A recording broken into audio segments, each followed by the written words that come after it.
E aí a gente vai traçar, tá bom? Nós vamos caminhar, traçando a definição do que seja santificação, e vamos adentrar no que o Velho Testamento traz para nós sobre isso, e depois voltaremos para cá, para o texto que nós acabamos de ler, para embarcarmos mais um pouco também na teologia do Novo Testamento acerca deste tema. Então, o que significa santificação, tá bom? Este termo, ele significa algo que é separado, é tirado de outras coisas, tá bom? É tirado de outras coisas e é também consagrado, ou seja, ele é pego de algum lugar e também é oferecido para servir como algo sagrado. E neste caso tem a ver com Deus, tá bom? Neste caso tem tudo a ver com Deus. Olhando para essa definição então, olhando para o que Deus fez no Velho Testamento, nós vamos pensar assim, tá bom? Na lei do Senhor, quando o Senhor resolveu libertar o povo de Israel da escravidão do Egito, ele descreve no livro de Levítico, e quem lê o Levítico, porque na nossa campanha de leitura bíblica, este livro foi lido no mês passado, tá bom? Quem leu o livro de Levítico, percebeu que o Senhor deu leis ao povo, depois que ele liberta o povo, que ele caminha com o povo, atravessa o Mar Vermelho, coloca o povo numa região lá, ele então começa a dar mandamentos ao povo. Então, primeiro Deus escolheu o povo, ele escolheu porque ama o povo e quis fazer dele o povo de propriedade exclusiva do Senhor. Aí ele tirou da escravidão do Egito, libertou o povo, levou para um lugar, e ali ele fez uma aliança com o povo, e nessa aliança com esse povo ele deu mandamentos.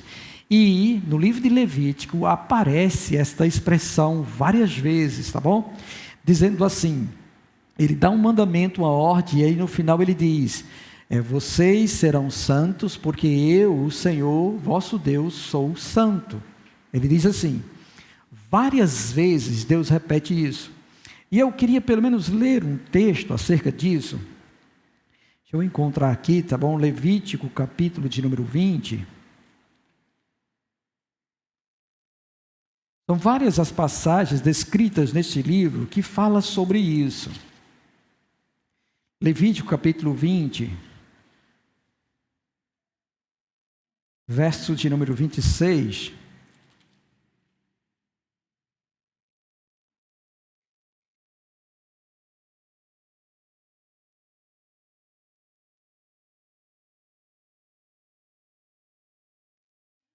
Diz assim,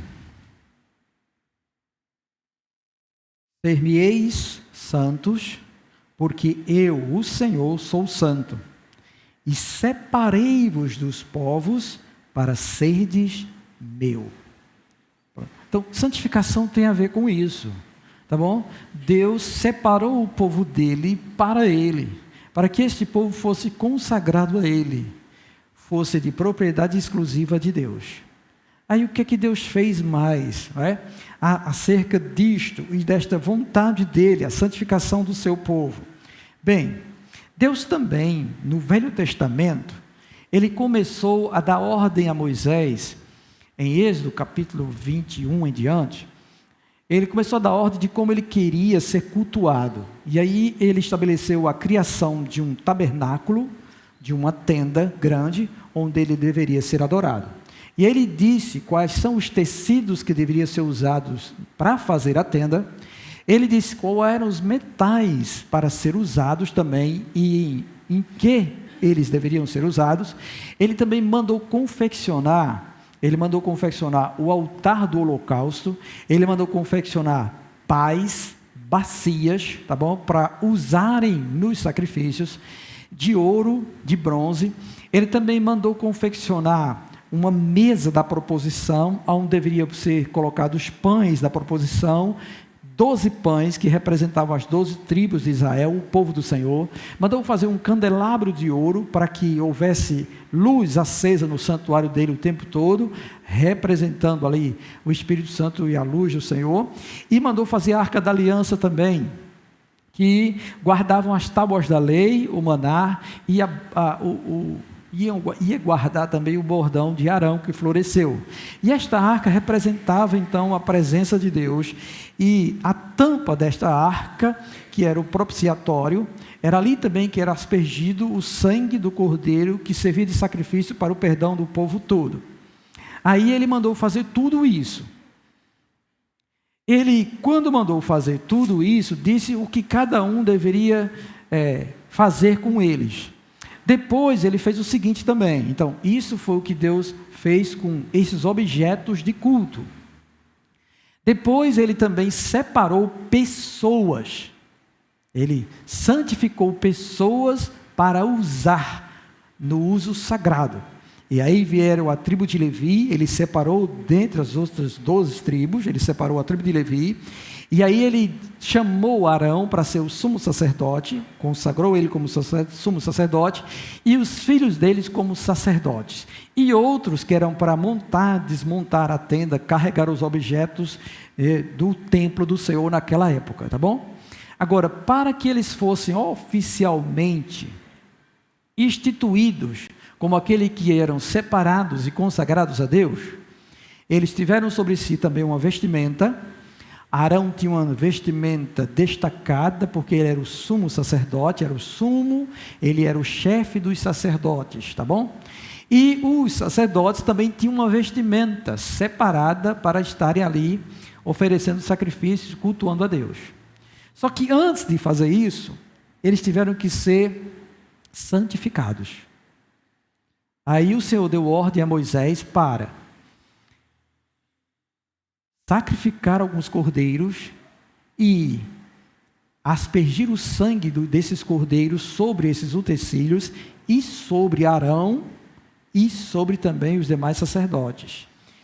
No caso de Arão, bem específica, dos filhos deles que iriam servir, houve uma consagração especial em que Moisés teria que pegar do sangue do cordeiro que foi sacrificado e colocar com o dedo na orelha direita, no polegar da mão direita e no dedão do pé direito.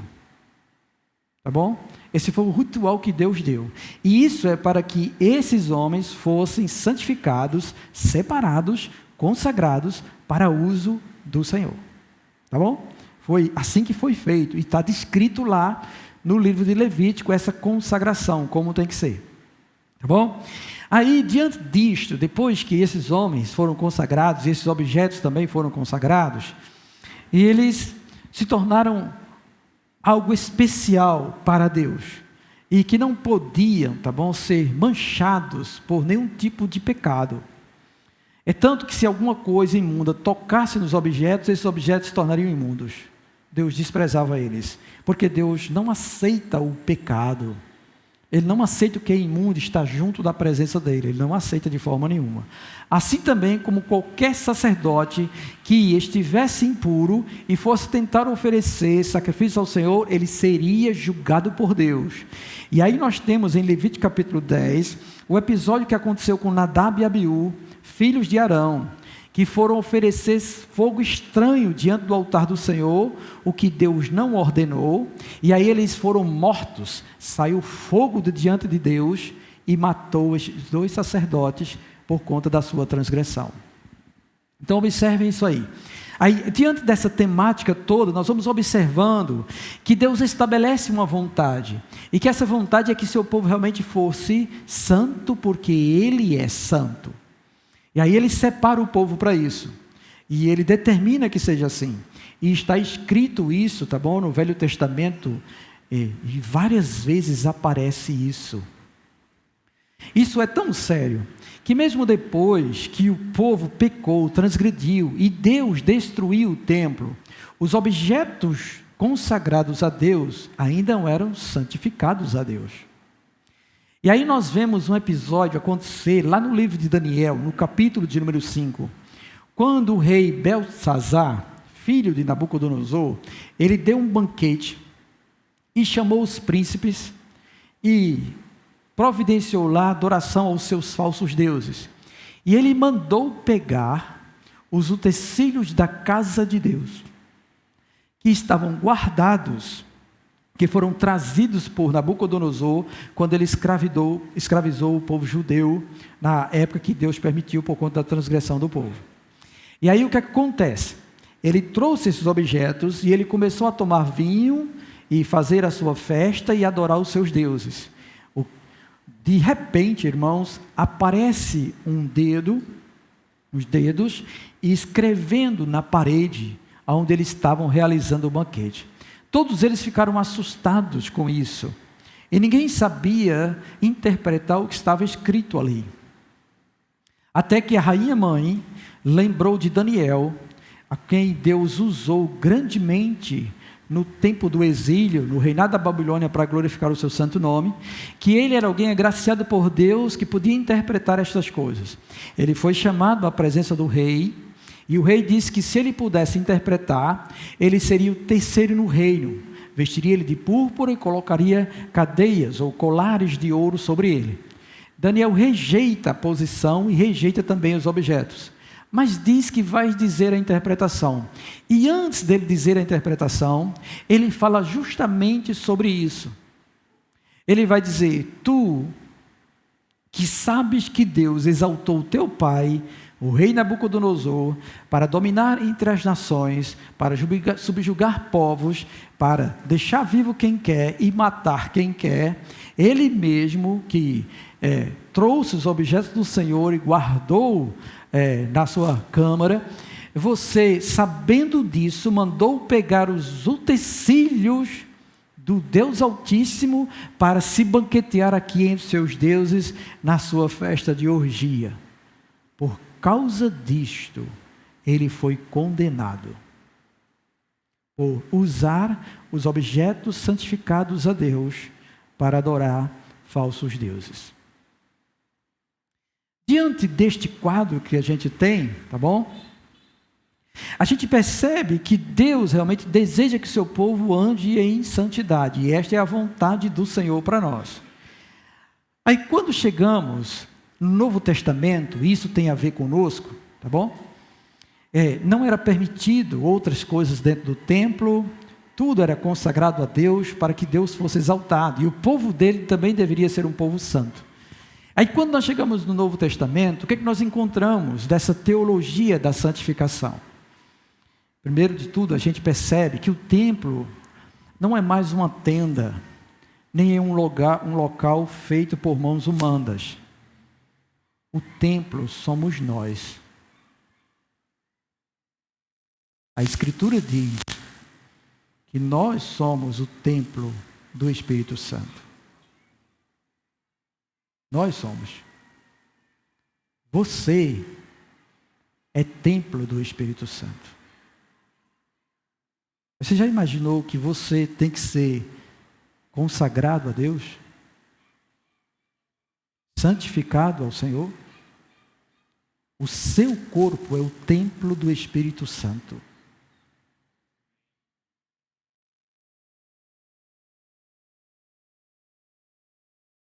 E é nesse sentido, então, que Paulo também escreve em Romanos capítulo 6, quando fala justamente do batismo, que é nosso ingresso na fé cristã, é a porta de entrada para atestarmos sermos membros da igreja, não é?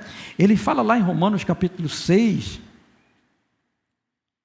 que nós devemos oferecer os nossos membros, ou o nosso corpo,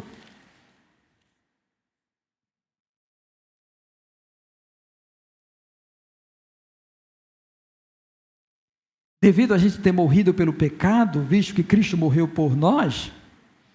Então ele vai dizer assim, tá bom? A partir do verso de número 12, ele diz assim: não reine, portanto, o pecado em vosso corpo mortal. Romanos capítulo 6, a partir do 12. Não reine, portanto, o pecado em vosso corpo mortal, de maneira que obedeçais às suas paixões, ou às paixões do corpo, ou da carne, tá? Nem ofereçais cada um os membros do seu corpo ao pecado. Esses membros do corpo é braço, perna, tronco, cabeça, membros do corpo, tá bom? Ou qualquer órgão aqui. Não ofereçais cada um os membros do seu corpo ao pecado, como instrumentos de iniquidade, mas oferecei-vos a Deus como ressurreto dentre os mortos, e os vossos membros a Deus como instrumentos de justiça, porque o pecado não terá domínio sobre vós, pois não estáis debaixo da lei, sim da graça.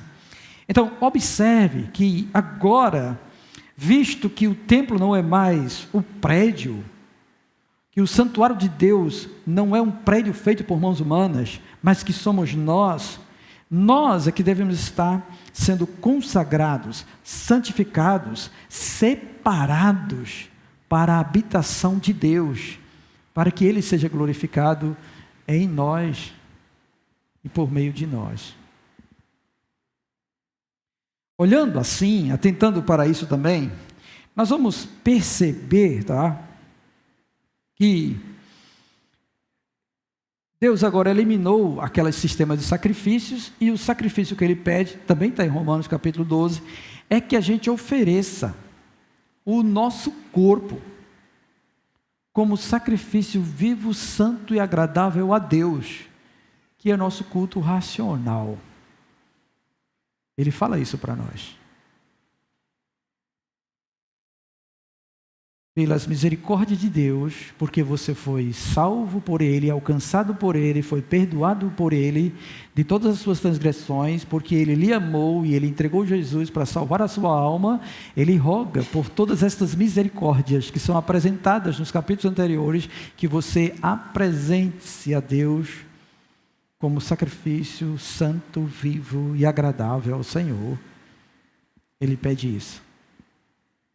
Ele coloca assim, desta forma. E aí, irmãos, assim como Deus chamou o povo dele no Velho Testamento, no Novo Testamento Ele também nos chama.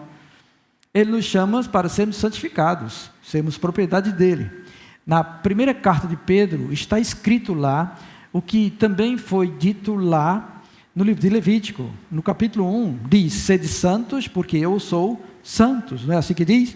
Também diz no capítulo 2 que nós somos a nação santa do Senhor, o povo santo, o povo de propriedade exclusiva de Deus. Nós somos chamados para proclamar as virtudes de Deus, então nós somos santificados para isso.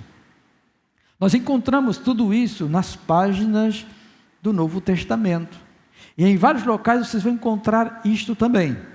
Aí, olhando agora para o nosso texto, Tessalonicenses, capítulo 4, onde Paulo, depois de, nos capítulos iniciais, falar sobre a alegria de ver os irmãos firmes na fé, porque o Evangelho chegou até eles, não somente em palavras, mas também em poder, com efeito, transformou a vida deles, fazendo com que eles abandonassem os ídolos, que eles eram idólatras, e passassem a servir a Deus. E fala que eles serviram a Deus de tal maneira que ele ficou admirado com a operosidade da fé, a abnegação do amor e a firme esperança da volta do Senhor Jesus Cristo, que aqueles crentes mantinham. E ele se alegra nisso.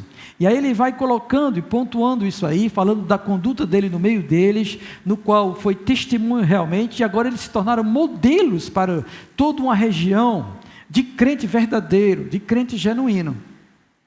E aí, então, quando ele chega aqui no capítulo 4, quando ele fala assim, finalmente, porque ele quer já concluir a sua carta.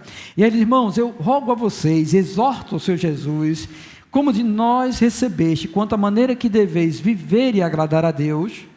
Isso quer dizer que no tempo que ele esteve lá, ele ensinou a eles como eles deveriam viver para Deus. Ele deu a eles os mandamentos do Senhor, ele esclareceu qual era a vontade de Deus para eles. E ele diz que efetivamente eles estão fazendo.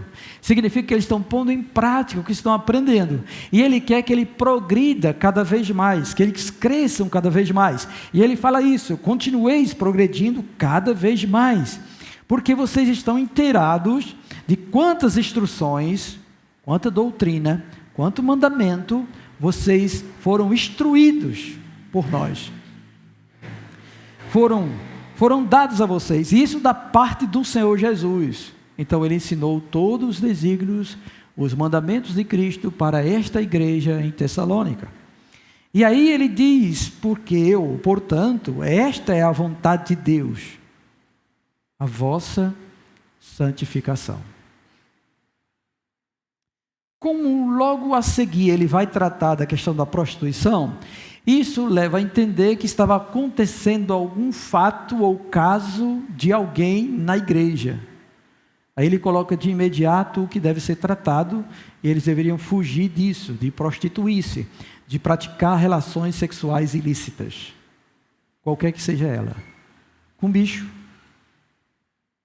homoafetivas, adultério, sexo antes do casamento ou fora do casamento, abstenham disso.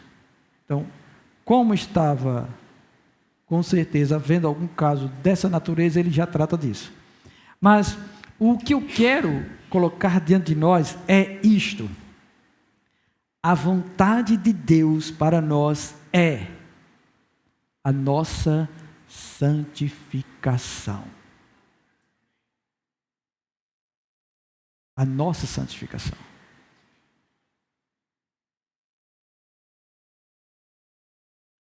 O que deve acontecer com um cristão quando ele ouve isso? Não é? O que deve acontecer com você ao ouvir isso? Em particular, esta é a vontade de Deus para você, crente no Senhor. Para a sua vida, é isso que Deus tem. Porque às vezes, quando nós lemos assim, e encontramos algo que é para a igreja, parece que quem tem que santificar é a igreja, no coletivo. No coletivo. Aí isso pesa menos. Deixa o pastor ser santo.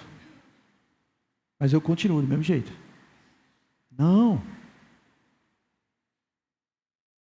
É para você, individualmente. É para você que está aqui esta noite, sentado nesta cadeira, ouvindo isso que Deus está falando. A vontade dele para a sua vida é que você santifique-se. É sua santificação. É você com Deus. É o seu relacionamento com Ele, porque o desejo dele é esse. Ele lhe salvou. Ele separou você do mundo. Ele tirou você do império das trevas e trouxe para o reino do Filho dele. Ele lhe amou e pagou o preço pelas suas transgressões todas para você ser dele. E o propósito que ele tem para você é a santificação sua. Sua. Como cristão, como alguém que foi amado e alcançado por esta graça. Ele deseja isso de você, é a vontade de Deus isso. E se é vontade de Deus, o que a gente tem que fazer? Obedecer. Nós temos que correr atrás. Nós temos que procurar satisfazer a vontade de Deus. Porque isso é o que denota que nós somos verdadeiramente cristãos. Salvos no Senhor. E isso também deve ser algo que deve inquietar o nosso coração. Porque cada um tem que perceber em si mesmo essa vontade. Você tem desejado isso? Ser consagrado a Deus? Separado para o uso do Senhor? Você tem desejado e anelado ser conformado à imagem de Cristo? Você tem sede disso? Você tem refletido sobre isso no seu dia a dia? Dentro da sua casa, no relacionamento com o cônjuge, com o seu filho, com o seu trabalho, com o seu estudo, no seu dia a dia, você tem refletido sobre isso no seu relacionamento com Deus?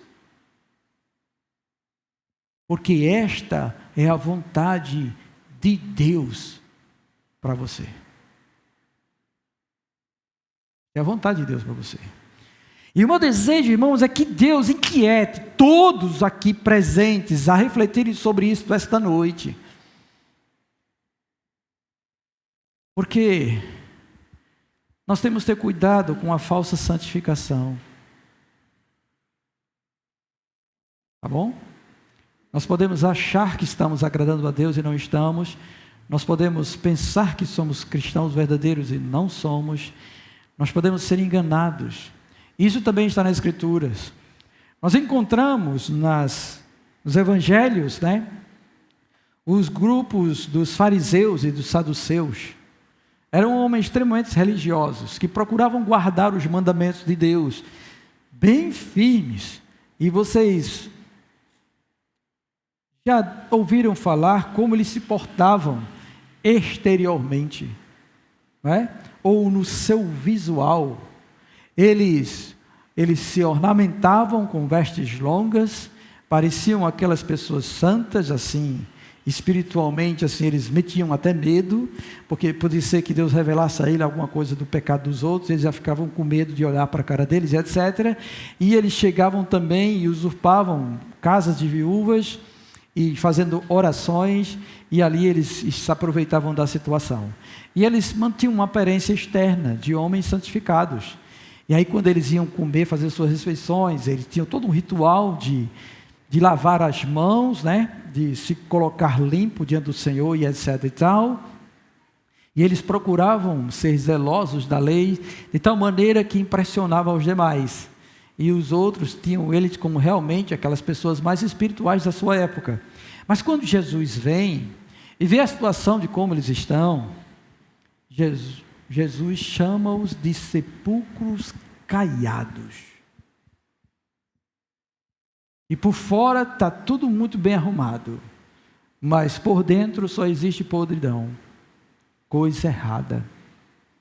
É assim. Também diz que eles costumam limpar o exterior do copo, mas não olham o que está no interior. E aí, nesta obra, tá bom, que Deus faz, diferentemente do que Ele faz no Velho Testamento, porque quando os mandamentos estavam escritos na tábua da lei, não estavam escritos no coração. E aí, então, eles guardavam os mandamentos por fora. Nesse tempo que Jesus inaugura a graça, o tempo da graça, o Senhor diz que há uma transformação poderosa acontecendo naqueles que são chamados. Eles são aqueles em que o Senhor asperge água pura, tira o coração de pedra, põe o coração de carne, insere dentro do coração os mandamentos, os estatutos e os juízos de Deus e faz com que eles observem. Então, há algo sobrenatural na vida de um cristão, quando ele realmente é chamado por Deus, ele é consagrado por Deus. Aí nós precisamos evidenciar também que a santificação, inicialmente, ela é divina.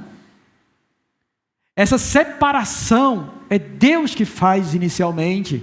Deus opera trazendo você, libertando você, dando um novo coração e propondo essa regeneração, essa obra de novo nascimento, isso que Ele realmente resolve fazer em nós para que venhamos experimentar comunhão com o Deus Criador que nos fez e que nos ama. E que realmente quer se deleitar em nós e quer abençoar grandemente a nossa vida.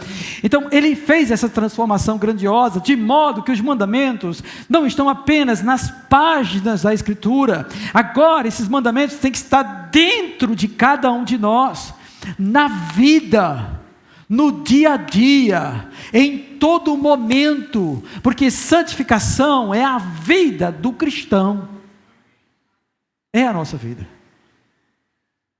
E aí, diante disso, irmãos, nós precisamos refletir como é que anda nosso viver diante de Deus. E quando a gente olha e faz um autoexame, o Espírito Santo que em nós habita, revela a nós aquilo que estamos em falta. E se Ele revela a nós, isso significa que Ele deseja que isso seja mudado, transformado. Quem é aqui que não pode perceber-se? Quem aqui já olhou para si e viu, eu estou negligente? Você está esperando o quê? Que venha um anjo do céu vestido de branco falar para você que você está negligente? Quando Deus já disse isso, pelo seu Espírito que habita no seu coração, que você está remisso, preguiçoso, e não está realmente dedicando a sua vida a Deus, consagrando-a inteiramente ao Senhor. E nas demais coisas, tá bom? Que Deus instituiu. Se Deus, no Velho Testamento, Ele instituiu um culto a Ele, e Ele estabeleceu normas para que esse culto acontecesse, e Ele disse também que este culto é um mandamento perpétuo para o povo dele escolhido, que havia necessidade de trabalho, de dedicação no trabalho, mas que deveriam tirar um dia para estar na presença do Senhor. Hoje, no tempo da graça, também há isso. E isso não precisa estar como se fosse um mandamento, uma ordenança para que isso acontecesse. Mas nós entendemos isso. Há uma assembleia solene, há um momento de culto. E este momento de culto não é para mim e para você, era para Deus. E Ele deseja que este momento seja um momento santificado e consagrado a Ele. De modo que até nisso nós precisamos observar como você está vindo cultuar a Deus. Ou você está chegando no horário do culto a Deus? Ou você até esquece que tem culto a Deus e quando lembra sai às pressas para vir para a igreja? Vocês já pensaram sobre isso? É a nossa vida, irmãos, diante de Deus. Se a gente não dá importância às coisas de Deus, não vamos pensar que Deus vai estar atentando para o nosso clamor, nossa oração e fazer nossa vontade ou aquilo que precisamos, não. Nós estamos em falta em muitas coisas. Em muitas coisas. Se você sabe que tem que perdoar e o seu coração está endurecido quanto a isso, você precisa se arrepender, irmãos, porque isso também faz parte da santificação. Também faz parte da santificação apresentar-se a Deus como obreiro aprovado, manejando bem a palavra da verdade. Nós também precisamos anunciar o Evangelho do Senhor na nossa vida, no nosso dia a dia. Nós precisamos honrar os nossos compromissos. Todas estas coisas estão incluídas nisso, porque a santificação, ela envolve todo o nosso ser. Ela não é somente na área espiritual que deve acontecer, é nosso corpo, alma e espírito devem estar totalmente santificados e consagrados para Deus. Nós também precisamos santificar a nossa mente, nós precisamos santificar a nossa boca, a nossa língua, nós precisamos santificar nossos comportamentos, nós precisamos santificar tudo em nós, porque esta é a vontade de Deus. É isso que Deus deseja para mim e para você, como membros do corpo de Cristo, individualmente falando. Deus está falando para você. Aí como posso eu colocar os meus olhos em coisa impura? Como posso eu estar vendo coisas pornográficas, me deleitando em piadas imorais, ouvindo músicas satânicas e me regozijando nisso? Como eu posso estar envolvendo-me com estas coisas, se o próprio Deus diz que a minha santificação tem a ver com a separação destas coisas? Eu me abster de tudo isso, para que Deus seja glorificado em meu viver, em minha vida, no meu ser.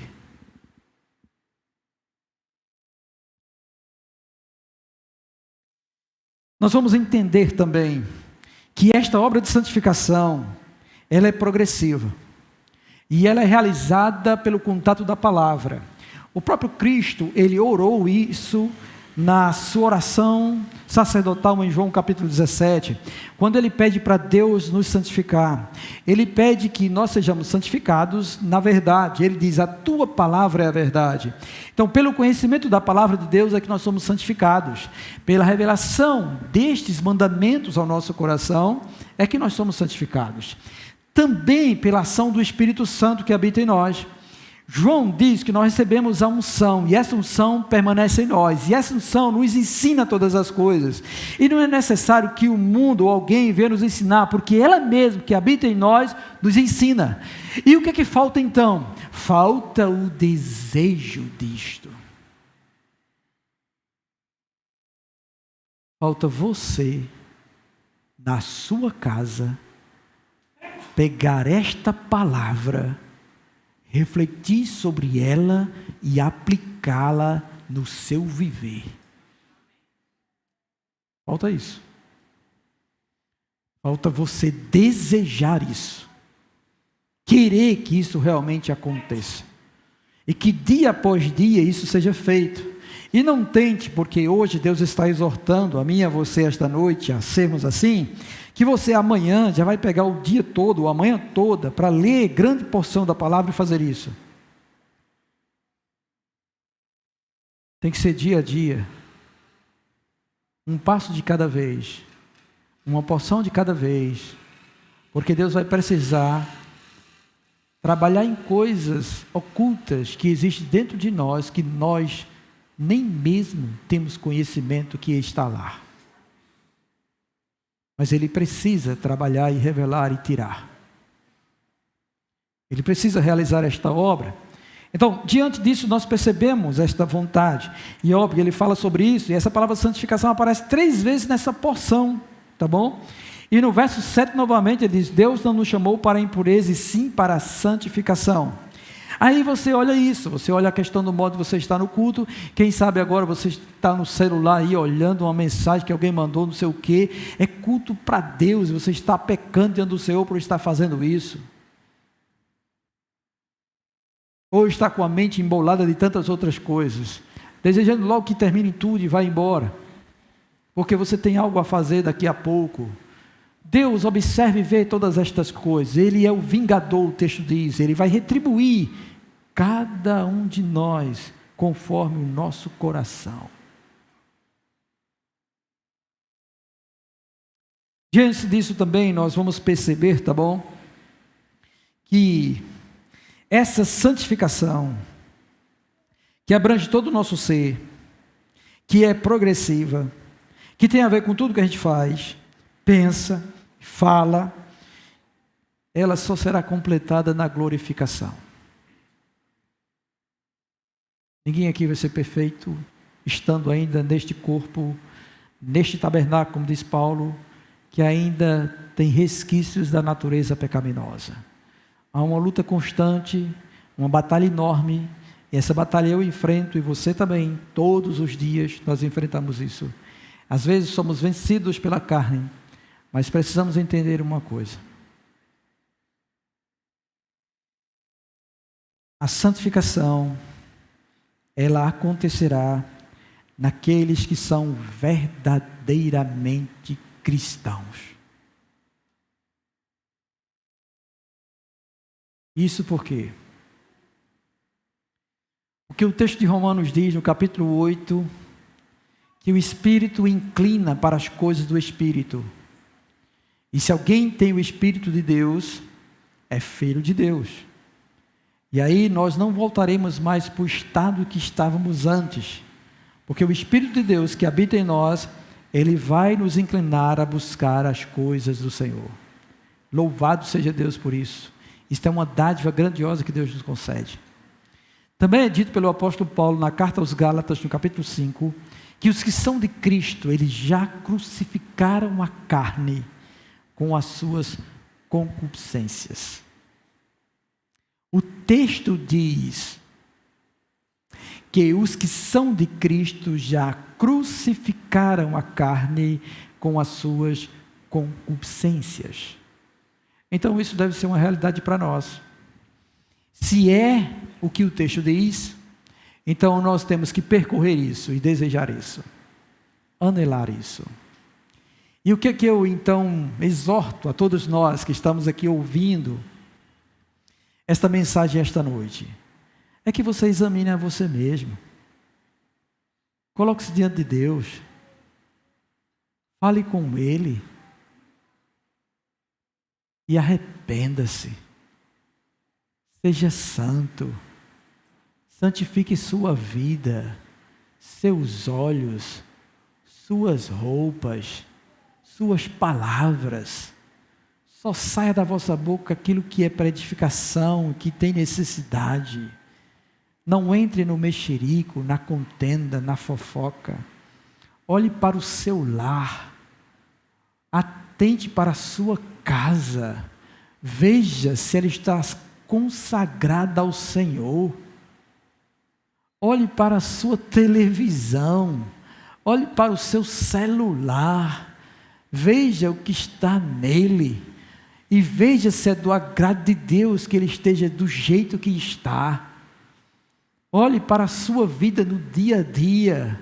O quanto você se afeiçoa à palavra. O quanto você deleita-se nela todos os dias. Olhe para o seu momento de oração. Porque também a santidade ou a santificação, irmãos, ela começa por aí. Porque ninguém vai separar-se, consagrar-se a Deus, se não clamar a Deus que ajude, e o ajude a fazer isso. A ter entendimento da vontade de Deus, a guardar os mandamentos de Deus, a pôr em prática no seu dia a dia, as práticas espirituais, os hábitos e virtudes de um crente, genuíno no Senhor, se não for revelado pelo próprio Espírito que em nós habita.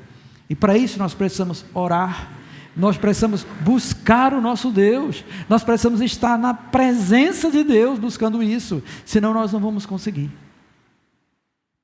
Eu não quero, irmãos, que este lugar, que a nossa igreja, que você seja um religioso. Eu não quero que você entristeça o Espírito Santo, cometendo torpeza e pecado dia após dia. Eu não quero que você seja um mau testemunho da fé cristã.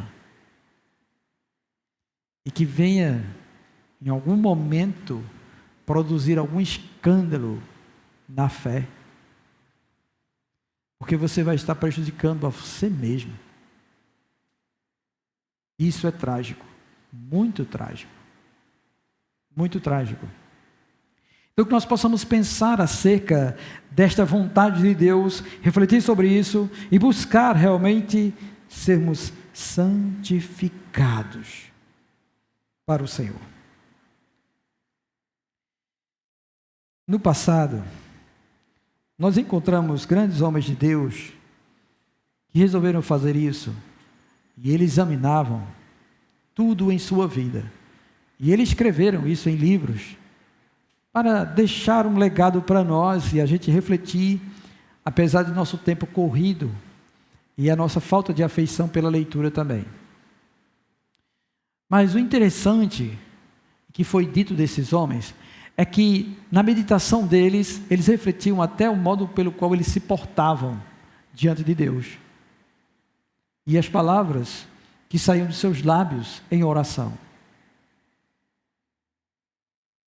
Porque eles consideravam a pessoa de Deus como sendo santo, grande, magnífico, glorioso, majestoso, tremendo, digno de toda honra, de reverência, temor. Eles consideravam isso. E foi lembrado até os textos que nós já estudamos aqui dos profetas pequenos, como o livro de Ageu e outros livros dos profetas menores, em que os irmãos vinham apresentar os seus sacrifícios, aí tinha cordeiro manco, né, defeituoso. Aí o Senhor chama a atenção deles e diz assim: vão oferecer isso ao vosso rei, para ver se ele aceita? Se um rei humano não aceita tais sacrifícios, e não é honrado por isso, imagine Deus. Agora olhe para nós hoje, agora, neste momento, em que estamos reunidos aqui para cultuar a Deus e celebrar o nosso Senhor. Olhe para a sua vida. Olhe para o seu ser. Atente para a vida cristã que Ele deseja que você viva. E não ofenda mais a Ele. Pois a vontade dEle para nós é a nossa santificação. É a nossa total consagração para Ele. Separados para Ele, para uso dEle, para glorificar o nome dEle. Então eu quero convidar agora nós a orarmos por isso.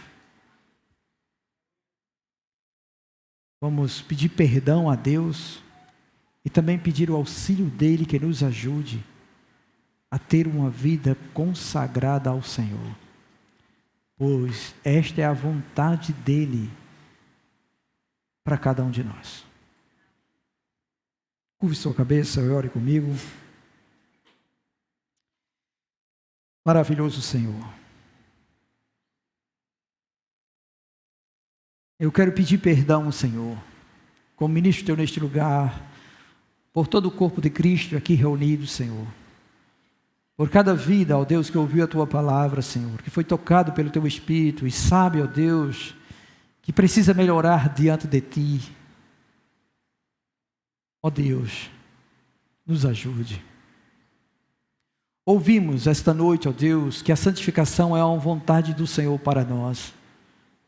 E eu quero te pedir, ó Deus, que teu Espírito Santo inquieta então cada alma, Senhor, que ouviu a tua palavra esta noite, a apresentar-se ante a ti, Senhor, a arrepender-se, ó Deus, de todos os males que tenha praticado diante do Senhor, de toda falta e transgressão, ó Deus, que cometeram ante a ti, Senhor. Pois visto, Senhor, que nós fomos separados do mundo para ti, nós fomos, ó Deus, consagrados para uso do Senhor. Desejamos então, ó Deus, que cada um apresente o seu corpo como sacrifício santo, vivo e agradável a ti, pois este é o nosso culto diante do Senhor. Ó Pai, trabalhe em nossos corações, faz, ó Deus, que venhamos a rever como anda a nossa vida, Senhor, em todos os aspectos dela. Olha, Deus, para a nossa mente, olha, Deus, para o nosso interior, olha, Senhor, para o nosso comportamento, para as nossas palavras, olha, Deus, para os nossos relacionamentos em casa, com o cônjuge, ó Deus, esposo e esposa, pais e filhos, também, ó Deus, no trabalho. Senhor, em nome de Jesus Cristo, Senhor, opera neste momento, Senhor, trazendo, ó Deus, uma reflexão necessária, um autoexame, ó Deus, de cada um de nós, Senhor, ó Pai, e revele ao nosso coração aquilo que precisamos mudar, aquilo que precisamos, Senhor, lançar fora, e aquilo que precisamos percorrer em buscar diante de Ti, Senhor. Pai, em nome de Jesus Cristo, Senhor, olhe para este povo, para a Tua igreja, Senhor, aqui reunida, ó Deus, olhe para cada um dos membros, ó Deus, do corpo de Cristo neste lugar, e faça, Deus, uma obra grandiosa, Senhor, transformando o seu ser, para que eles possam viver essa santificação. Em nome de Cristo, ó Deus, eu te peço, e que o Senhor, ó Deus, possa operar na vida de todos, para a glória e honra do Teu santo nome. Ajuda-nos, ó Deus, e nos dá, Deus, a alegria de um viver que agrade ao Senhor, em nome de Jesus Cristo. Amém. Amém, irmãos? Louvado seja o Senhor. Eu quero convidar o Ministério do Louvor para cá já.